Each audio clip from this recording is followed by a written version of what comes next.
friends, I'm Natalie Carey, a certified personal trainer. Today I'm doing a movement session that you can do 100% lying down. So whether you are still lying in bed, whether you want to stay lying on your couch or on the floor, all of those are good. And let's go ahead and lie on your back if you're not already doing so. Lifting your hands up off of that surface that you're lying on, let's start with some wrist rolls. Rolling the hands around, trying to make as big of a circle as possible with the fingers, and then let's reverse that. Making big circles, fingers reach towards the ground, and then they go up and reach down towards the other direction.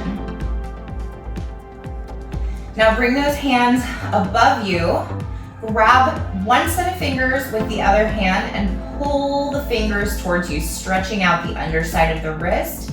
See if you can also include the thumb in that stretch.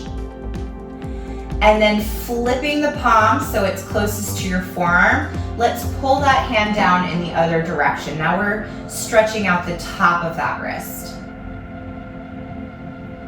Release, let's do the same thing on the other side.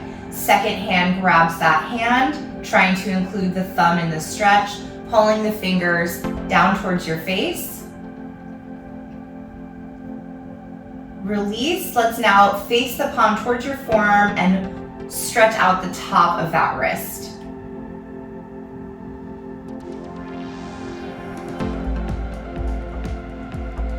And release your hands down towards the surface that you're lying on. Let's bring up one foot. You can rest it on a pillow or on your knee if you want to bend your leg, and start to make circles with your ankle.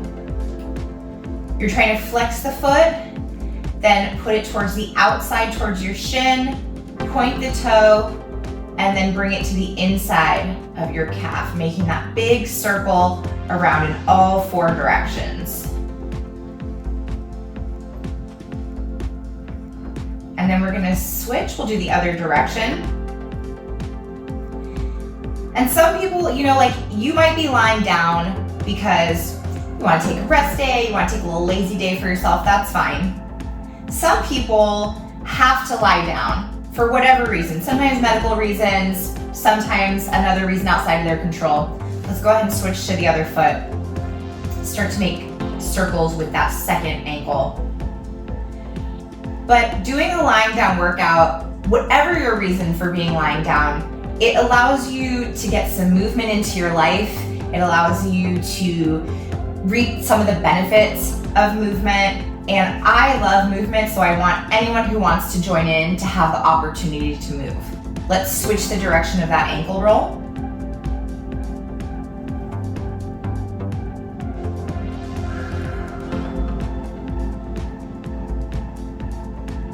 One more ankle roll here and then set that foot down. Bring your legs so that they're straight, lying down.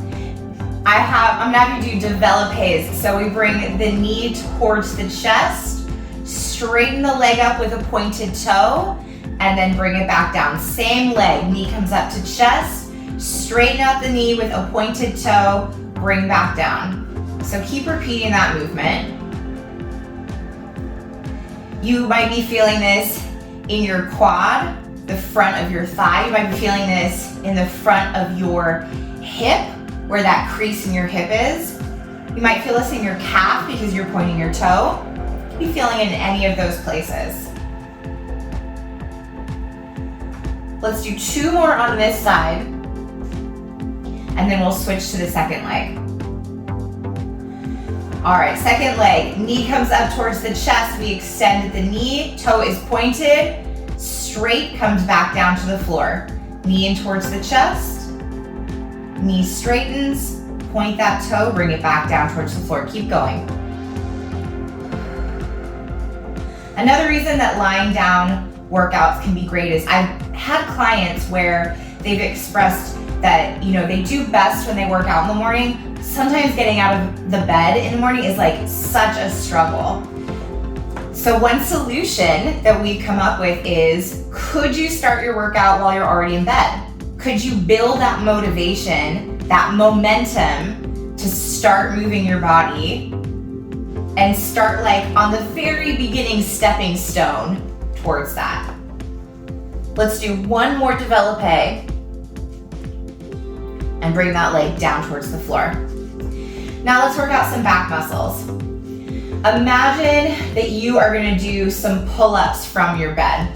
These are my favorite kind of pull-ups because we get to do them lying down. So imagine that you are pulling up that pull-up bar towards you, between your chin and your chest, and then when the elbows hit the surface below you, you're going to drive the elbows into that surface and then release. We reach back up. Grab that pull-up bar, pull up down towards you between your chin and your chest. Drive the elbows into the bed or the surface below you and release. Keep going with that movement. Think about squeezing your armpits together as you drive the elbows down. And also shoulder blades are trying to pinch together behind you. So you should be feeling this in your back muscles. You might be feeling this in your forearms if you're really imagining pulling that bar towards you. Let's do two more. Back muscles are really activating as much as possible using that surface as resistance. Last one, and release the arms down towards your side.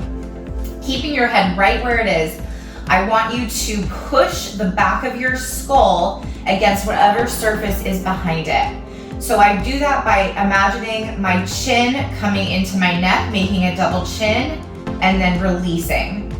Chin in towards the neck and releasing. And I'm not like bringing my chin down towards my chest, and I'm not arching my head up like towards your headboard or anything like that. I'm just bringing it straight back towards the floor.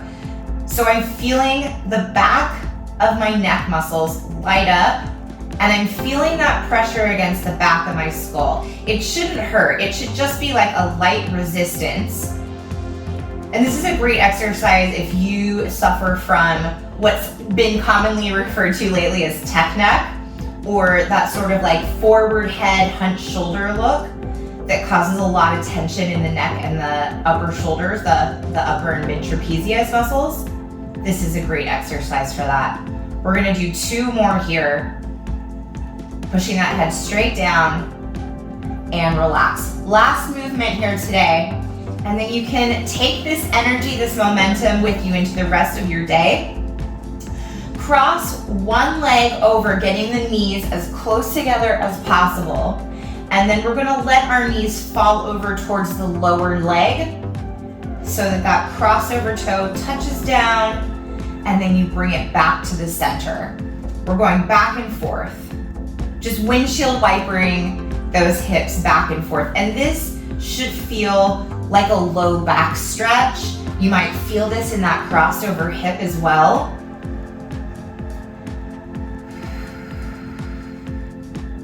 This is a variation of a figure 4 stretch, which is a really common stretch for tight hips and low back.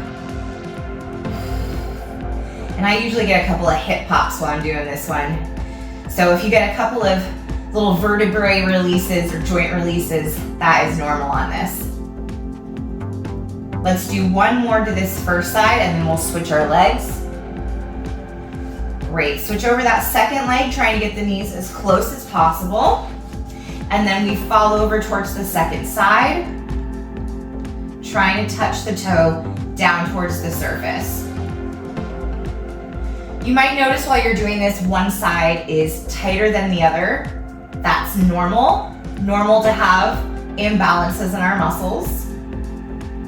We're always trying to work towards having them even, but realistically, they're not perfectly even. We got an ankle pop. I don't know if that one counts though.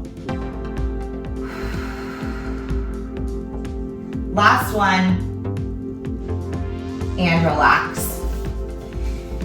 If you want to join me in sitting up, roll over onto your side, press your hand next to your bottom shoulder, and walk your way up into a seated position. That's optional. You did it.